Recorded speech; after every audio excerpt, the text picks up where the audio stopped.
Hello friends, welcome to study to learn. आज के इस सेशन में हम डिस्कस करने वाले हैं विश्व के भूगोल के एक और नए टॉपिक को, जिसको हम जानते हैं विभिन्न स्थलाकृतियों के नाम से।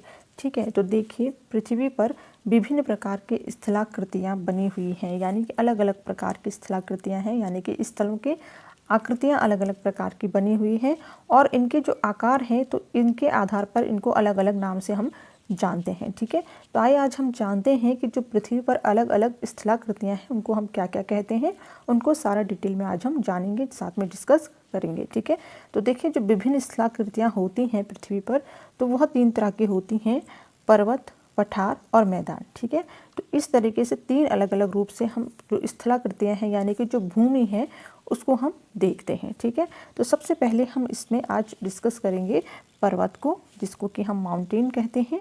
तो देखिए जो माउंटेन्स होते हैं, जो पर्वत होते हैं, वो आपने अलग अलग प्रकार के देखे होंगे। इसके भी बहुत सारी अलग अलग वैरायटीज़ होती हैं। सबसे पहले इसमें होता है वलित पर्वत, फिर होता है भ्रंशोत्थ पर्वत, यानी कि जिसको ब्लॉक माउंटेन कहते हैं या ब्लॉक पर्वत भी कहते हैं। फिर आता है ज्वालामुखी पर्वत, गुंबद नुमा पर्वत और अवशिष्ट पर्वत। ठीक है, तो कहीं कहीं ये मुख्य रूप से 4 रूप में दिए गए हैं। पर्वत की किताबों में आप देखोगे तो कहीं ये 5 भी दिए गए हैं। ठीक है, इसमें गुंबद नुमा पर्वत कहीं कहीं दिया है, किसी बुक में और किसी में नहीं दिया गया है।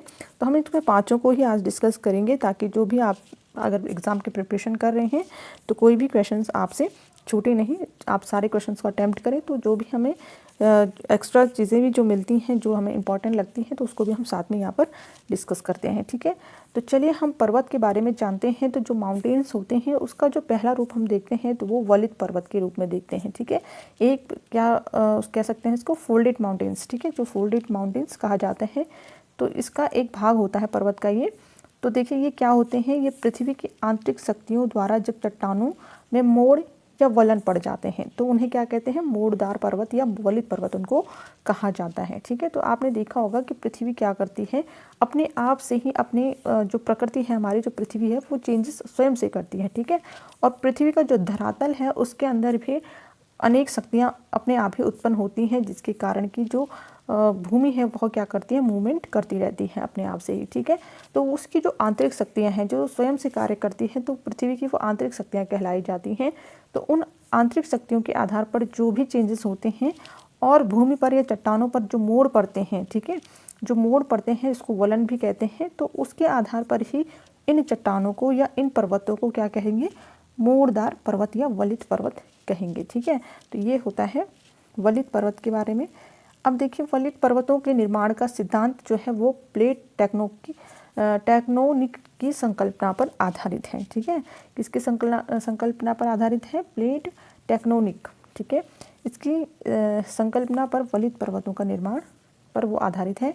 फिर भारत का जो अरावली पर्वत है वो विश्व के सबसे पुराने, जबकि हिमालय सबसे युवा पर्वतों में गिना जाता है। ठीक है, तो आप देखोगे कि जो भारत का अरावली पर्वत है वो विश्व का सबसे पुराना पर्वत के रूप में उसको जाना जाता है, लेकिन हिमालय को युवा पर्वत के रूप में जाना जाता है, क्योंकि जो हिमालय था वो पहले से नहीं था, वो भी क्या हुआ, चेंजेस होने के बाद वो नया पर्वत बन के तैयार हुआ। ठीक है, जो अपने आप ही पृथ्वी पर चेंजेस होते हैं, जिसके कारण कि हिमालय को युवा पर्वतों में गिना जाता है। ठीक है, अब यहाँ पे कुछ उदाहरण हम देखेंगे, जैसे कि जो कुछ पर्वत हैं जो कि वलित पर्वत कहलाए जाते हैं। ठीक है, तो इसमें आता है यूरोप में जो आल्प्स पर्वत है वो वलित पर्वत है।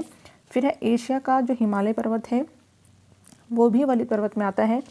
अफ्रीका में एटलस पर्वत जो है उसको वलित पर्वत कहते हैं। ऑस्ट्रेलिया का ग्रेट डिवाइडिंग रेंज, दक्षिण अमेरिका का एंडीज और उत्तरी अमेरिका का रॉकी। ठीक है, तो ये सारे जो पर्वत हैं, Alps, Himalaya, Atlas, dividing range, Andes और रॉकी, तो ये सारे के सारे पर्वत वलित पर्वत हैं। ठीक है, वलित पर्वत ये कहलाए जाते हैं।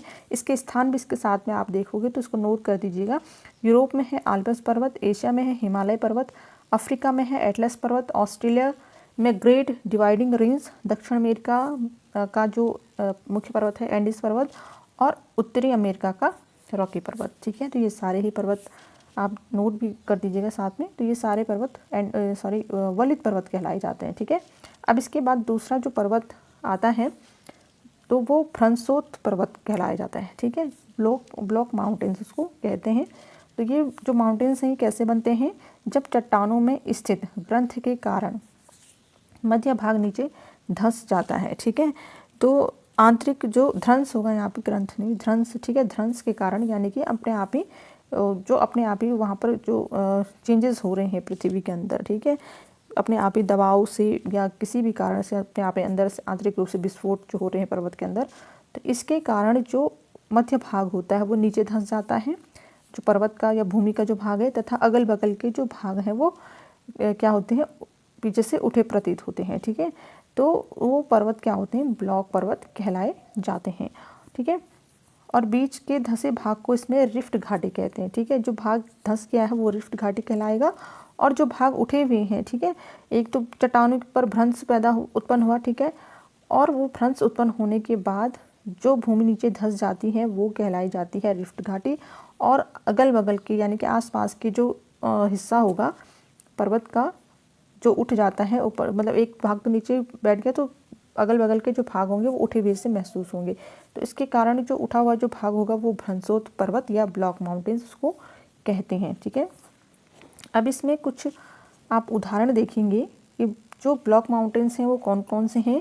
तो भारत में नीलगिरी जो पर्वत है वो ब्लॉक माउंटेन्स है, कैलिफोर्निया में सियरा नेवादा भी इसमें ब्लॉक माउंटेन्स में आता है, पाकिस्तान में सॉल्ट रेंज, जर्मनी का ब्लैक फॉरेस्ट, फ्रांस में वास्चेस, ठीक है। तो ये सारे ही जो पर्वत हैं ये ब्लॉक माउंटेन्स या भ्रंशोत पर्वत भी कहलाए जाते हैं, ठीक है। अब इसमें हम तीसरे नंबर पर पढ़ते हैं ज्वालामुखी पर्वत, ठीक है। वॉल्केनिक माउंटेन्स इनको हम कहते हैं, ज्वालामुखी जो पर्वत होते हैं, ठीक है। तो ये जो ज्वालामुखी पर्वत हैं तो इनका निर्माण जो है ज्वालामुखी के उद्गार से निकलने वाले लावा या आदि पदार्थों के जमाव से होता है, ठीक है। तो ज्वालामुखी जब फटता है तो उसका जो लावा होता है वो ज़मीन पर गिरता है और उसका जमने से जो पर्वत बनता है, ठीक है, तो वो कहलाया जाता है ज्वालामुखी पर्वत। इसकी जो आकृति होती है ज्वालामुखी पर्वत की तो वो शंकुनुमा होती है, ठीक है, शंख के समान होती है। इसके सबसे ऊपरी भाग में कीपनुमा गड्ढा होता है, ठीक है। कीपनुमा गड्ढा, ज्वालामुखी आपने पर्वत देखा होगा तो उसमें क्या होता है, कीपनुमा गड्ढा होता है जिसे क्रेटर कहते हैं, ठीक है। क्या कहते हैं, क्रेटर कहते हैं, ठीक है। तो ये जो लावा से जब मतलब लावा उफनता है और उसके बाद जो लावा बाहर की ओर गिरता है, पर्वत पर पूरा लावा फैल जाता है, ठीक है। और उसके बाद जो ज्वालामुखी वाला जो पर्वत होता है उस पर क्या होता है, एक शंकुनुमा आकार का वो होता है, ठीक है। और इसी आकार को या इसी गड्ढे को क्या कहेंगे, क्रेटर कहते हैं, ज्वालामुखी पर्वत का जो गड्ढा होता है उसे, ठीक है। अब इसके कुछ उदाहरण देखेंगे, यानी कि कौन कौन से ऐसे पर्वत हैं जो ज्वालामुखी पर्वत कहलाए जाते हैं। तो अफ्रीका में किलिमंजारो जो पर्वत है अफ्रीका का, तो वो ज्वालामुखी पर्वत में आता है। संयुक्त राज्य अमेरिका में माउंट रेनियर, हुड और शास्ता, जापान में फ्यूजियामा, एंडीज़ का कोटोपैक्सी और चिली का एंकाकुगुआ, ठीक है। तो ये सारे ही पर्वत जो हैं ज्वालामुखी पर्वत कहलाए जाते हैं, ठीक है। अब आगे इसमें बढ़ते हैं। अब इसमें आगे हम बात करेंगे गुंबदनुमा पर्वत की, ठीक है। डोमिड माउंटेन्स इसको कहा जाता है। तो देखिए ये पर्वत कैसे बनते हैं, जब पृथ्वी के धरातलीय भाग में चाप के आकार में उभार होने से धरातलीय भाग ऊपर उठ जाता है तो उसे गुंबदनुमा पर्वत कहा जाता है, ठीक है। जो पृथ्वी का जो धरातल होता है, जो भूमि होती है, उसमें चाप के आकार का यानी कि एक गोल से आकार का क्या होता है, जो भूमि का जो भाग होता है वह ऊपर को उठ जाता है इस तरीके से, ठीक है। गोल सा भाग ऊपर को उठता है तो उस वाले जो भाग को जो उठा हुआ भाग होगा तो उसको गुंबदनुमा पर्वत कहते हैं, ठीक है। तो देखिए पृथ्वी पर कहाँ पर गुंबदनुमा पर्वत हैं, ये संयुक्त राज्य अमेरिका की जो ब्लैक पहाड़ियाँ हैं वो गुंबदनुमा पर्वत में आती हैं। सिनसिनाटी उभार और हेनरी पर्वत भी जो हैं वो गुंबदनुमा पर्वत कहलाई जाती हैं। अब इसमें आगे आएगा अवशिष्ट पर्वत, ठीक है। 5th नंबर का जो पर्वत होगा, अवशिष्ट पर्वत जो होते हैं रेजिडुअल माउंटेन्स इनको कहा जाता है, ठीक है। तो ये जो अवशिष्ट पर्वत हैं ये वे पर्वत होते हैं जो एक लंबे समय के अंतराल में अपरदन की प्रक्रिया के द्वारा काट छांट से निर्मित होते हैं। तो ये अवशिष्ट पर्वत ये कहलाए जाते हैं, ठीक है। ये मतलब अवशिष्ट पर्वत होते हैं जो बहुत लंबे समय तक उनमें अपने आप ही जो चेंजेस होते हैं, काट छांट यानी कि अपने आप ही टूट फूट हो रही है, ठीक है। बड़ी बड़ी चट्टानें टूट जाती हैं जो पर्वतों से, और उसके बाद जो नदियों के किनारे जो पर्वत होते हैं तो उनसे जो नदियों में बहता हुआ जो भी पत्थर हैं, लकड़ी है, तो वो जो सारी चीज़ें हैं वो क्या होती हैं एक जगह पे इकट्ठी जब हो जाती बहुत बड़ी मात्रा में तो वो अवशिष्ट पर्वतवे कहलाए जाते हैं। ठीक है, फिर अब इसमें हम देखेंगे कि कौन कौन से जो पर्वत हैं वो अवशिष्ट पर्वत में आते हैं। तो भारत में विंध्याचल एवं सतपुड़ा नीलगिरी के जो पर्वत हैं, पारसनाथ, राजमहल की पहाड़ियाँ, स्पेन की तरफ हम देखेंगे तो स्पेन में सियरा, अमेरिका में गेसा एवं बूटे जो आदि पर्वत हैं, ये जो पर्वत हैं वो अवशिष्ट पर्वत में आते हैं। ठीक है, अब कुछ इंपॉर्टेंट क्वेश्चंस हैं जो कि आप नोट भी करिएगा पर्वत से रिलेटेड। तो देखिए, विश्व की सर्वाधिक लंबी जो पर्वत श्रृंखलाएं हैं वो कौन सी हैं? तो सबसे लंबी श्रृंखला जो है पर्वत की वो एंडीज़ है। ठीक है, 7000 किलोमीटर इसकी जो लंबाई है वो मापी गई है।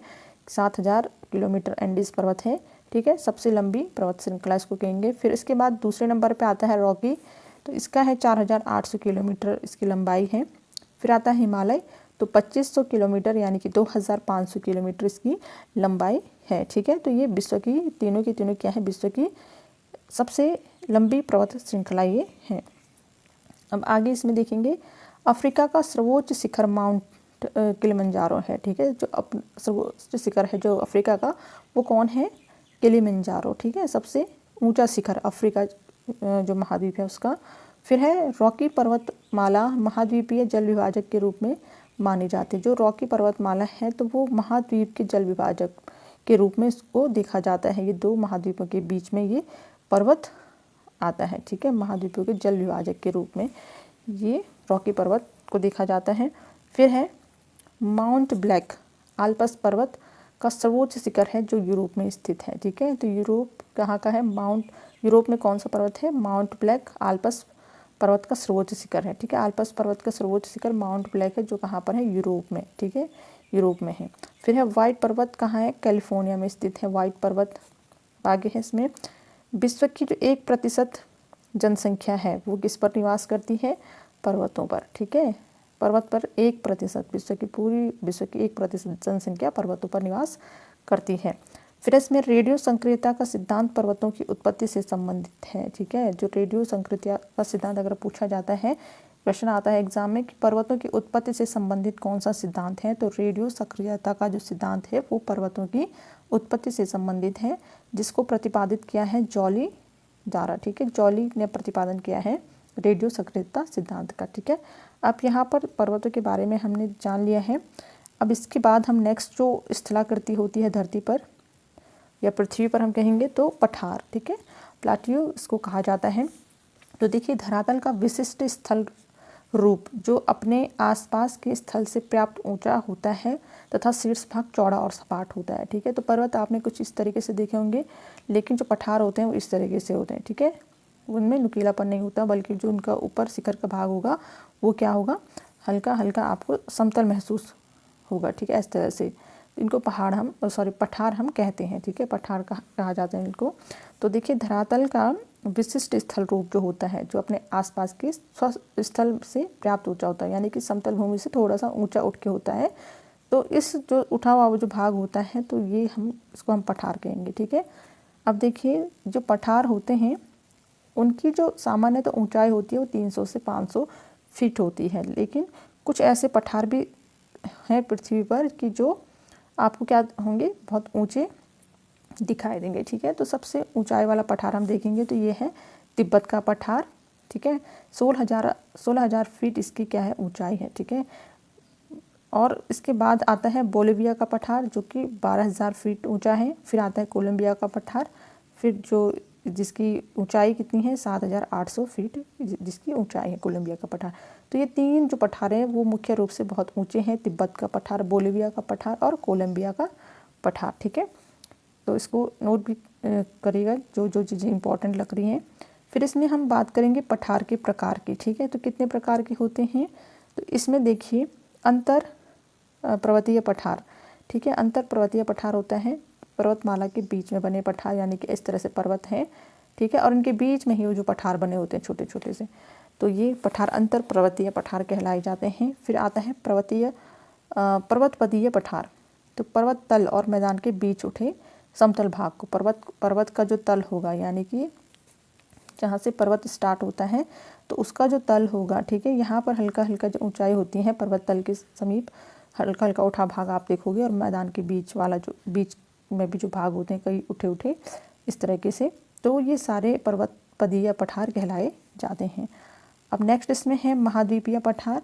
जब पृथ्वी के भीतर जमा लेकोलिथ भूपृष्ठ के अपरदन के कारण सतह पर उभर जाते हैं तब ऐसे पठार बनते हैं। महाद्वीपीय पठार उसको हम कहते हैं, ठीक है। जैसे दक्षिण का पठार जो क्या है, एक महाद्वीपीय पठार है, जो कि पृथ्वी के अंदर जो लेकोलिथ होता है तो वो क्या होता है भूपृष्ठ पर, यानी कि वो धरती पर अपरदन के कारण वो पूरे सतह पर उभर जाता है, ठीक है। तो इस तरीके से वो उसके उभार से जो पठार बनते हैं वो महाद्वीपीय पठार कहलाए जाते हैं। फिर आता है तटीय पठार। तो समुद्र के तटीय भाग में स्थित पठार, ठीक है। समुद्र के तट पर जो पठार बने होते हैं तो वो तटीय पठार कहलाए जाते हैं। अब इसमें नेक्स्ट है गुंबदाकार पठार। तो चलन क्रिया के फलस्वरूप निर्मित पठार, जैसे रामगढ़ गुंबद भारत में है, गुंबदाकार पठार इसको हम कहते हैं, ठीक है। अब कुछ क्वेश्चंस इसमें नोट कीजिएगा। स्थल मंडल के कितने प्रतिशत भाग पर पठार पाए जाते हैं, ठीक है। तो ये पठार से रिलेटेड क्वेश्चन हैं। तो स्थल मंडल की अगर बात करें तो कितना प्रतिशत भाग पर पठार है, तो 33% भाग पर पठार हैं। फिर है विश्व की कितनी प्रतिशत जनसंख्या पठार वाले भाग पर निवास करती है, ठीक है। पठार वाले भाग पर निवास करती है तो 9% जनसंख्या जो है वो पठार वाले हिस्से पर निवास करती है। फिर है मुख्य जो लोयस का पठार है वो कहाँ है, वो चीन में है, लोयस वाला पठार जो है। फिर है कोलंबिया का पठार कहाँ है, तो ये संयुक्त राज्य अमेरिका के ऑरेगन, वाशिंगटन और इडाहो राज्य के मध्य में है, ठीक है, कोलंबिया का पठार। फिर आएगा इसमें तिब्बत का पठार कहाँ स्थित है, हिमालय के उत्तर क्यूनुल पर्वत के दक्षिण में, ठीक है। तिब्बत का पठार कहाँ है, हिमालय के उत्तर और क्यूनुल पर्वत के दक्षिण में ये तिब्बत का पठार स्थित है। फिर आगे इसमें पामीर का पठार कहाँ स्थित है, पामीर का पठार स्थित है पामीर पर्वतमाला में, जो कि तजाकिस्तान में पड़ता है पामीर का पठार। फिर मंगोलिया का पठार कहाँ स्थित है, तो चीन के उत्तरी भाग में है, ठीक है। चीन के उत्तरी भाग में जो मंगोलिया गणराज्य है यहाँ पर मंगोलिया का पठार है। अब है आगे अगला क्वेश्चन देखेंगे, ब्राज़ील का पठार कहाँ स्थित है, तो ये दक्षिण अमेरिका के मध्य पूर्वी भाग में है, ठीक है, ब्राज़ील का जो पठार है।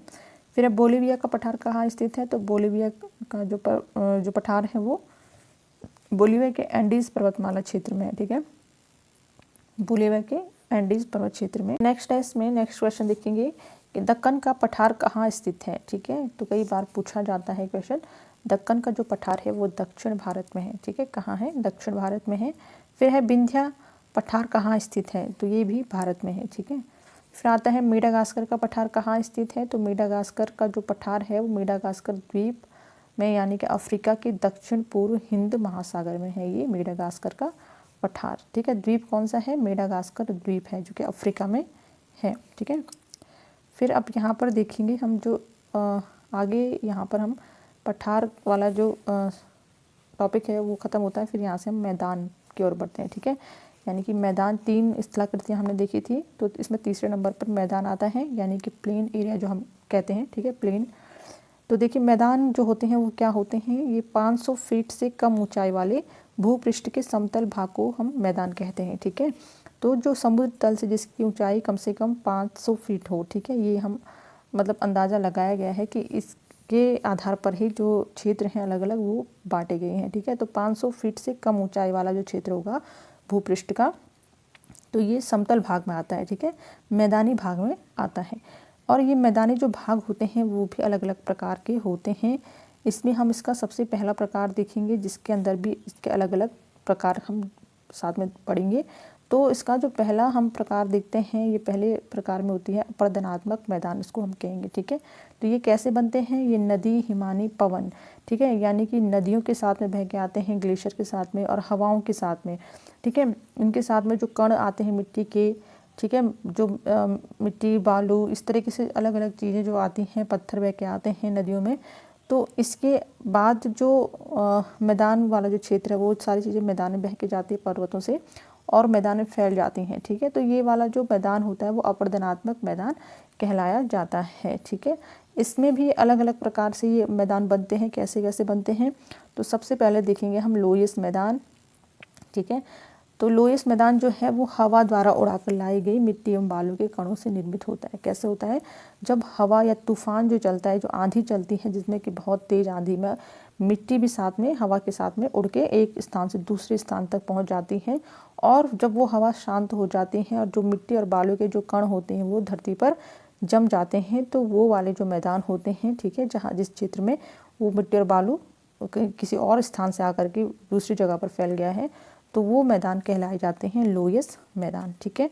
अब इसमें दूसरा जो मैदान बनता है वो क्रस्ट मैदान, यानी कि चूने पत्थर के बने होते हैं, यानी कि चूने के जो पत्थर होते हैं उनके जो चट्टानें होती हैं तो उनके घुलने से निर्मित मैदान, ठीक है। यानी कि घुलता कैसा है, बारिश के पानी से घुल सकता है और नदियों के बढ़ने से, ठीक है। जो चूने के चट्टानें होती हैं वो बहुत अत्यधिक बारिश के कारण और नदियों के जल वृद्धि के कारण, यानी कि बाढ़ जिस क्षेत्र में आ गई जहाँ पर चूने के पत्थरों के चट्टानें हों, और वो चूने के पत्थर क्या हो जाते हैं, पिघल जाते हैं, घुल जाते हैं पानी में, और फिर वो समतल मैदान के रूप में उसका जो रूप है वो चेंज हो जाता है, ठीक है। तो एक समतल मैदान का जो वो रूप ले लेता है तो वो बाद में हम उसको क्रस्ट मैदान कहते हैं, ठीक है। अब इसमें नेक्स्ट आता है संप्राय मैदान। तो देखिए समुद्र तल के निकट स्थित मैदान, ठीक है। ये कौन सा मैदान होता है, संप्राय मैदान, जो समुद्र तल के निकट स्थित होता है, ठीक है, जिनका निर्माण नदियों के अपर्दन के फलस्वरूप होता है। यानी कि जो नदियाँ घटती बढ़ती रहती हैं, ठीक है, बरसात में आपने देखा होगा वर्षा ऋतु में तो बहुत उफान पे नदियाँ होती हैं, बहुत फिर अपने साथ पानी लेकर के वो मैदानी क्षेत्रों में चलते हैं और वहाँ जाकर के और भी ज़्यादा उसका फैलाव जो है वो और भी ज़्यादा विस्तृत हो जाता है, वो और भी ज़्यादा फैल जाता है, ठीक है। और बाद में जब वो जो वर्षा ऋतु है वो ख़त्म हो जाती है और बाद में वो नदी अपने पहले वाले रूप में आ जाती है, ठीक है।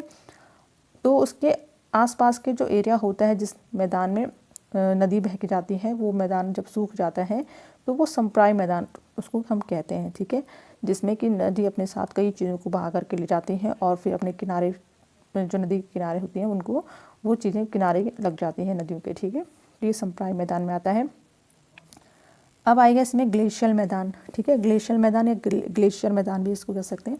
तो देखिए ये हिम के जमाव के कारण होता है, ठीक है, क्योंकि जहाँ पर 12 ही महीने हिम यानी कि बर्फ़ जमा होती है, ठीक है, जिसके कारण कि यहाँ पर जो ज़मीन होती है वो कैसी हो जाती है, दलदली हो जाती है, ठीक है, क्योंकि बर्फ़ जमी हुई है, पानी हमेशा है।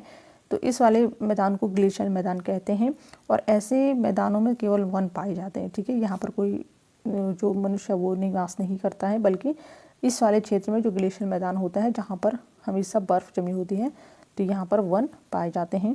फिर आता है इसमें रेगिस्तानी मैदान।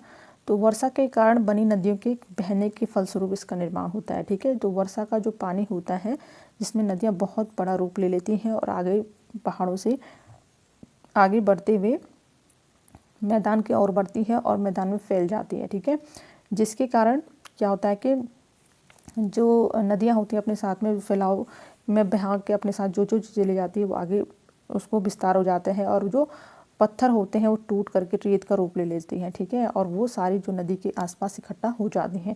तो वो जो मैदान होते हैं जहाँ पर रेत होती है तो उसको रेगिस्तानी मैदान कहते हैं, ठीक है। अब इसमें यहाँ पर आगे हम देखते हैं दूसरे नंबर का मैदान, यानी कि दूसरे प्रकार का जो मैदान होता है वो निक्षेपात्मक मैदान उसको हम कहते हैं, निक्षेपात्मक मैदान, ठीक है। तो नदी निक्षेप द्वारा बड़े बड़े मैदानों का निर्माण होता है, ठीक है, नदियों के निक्षेप के द्वारा, जिसमें कि गंगा, सतलज, मिसिसिपी एवं ह्वांगो के मैदान प्रमुख हैं, ठीक है। तो ये निक्षेपात्मक मैदान में ये आता है कि नदी में बह करके मतलब जो चीज़ें हैं आगे बहुत बड़े एरिया में वो क्या होती है, वो एक नए प्रकार का मैदान का निर्माण वहाँ पर हो जाता है, ठीक है।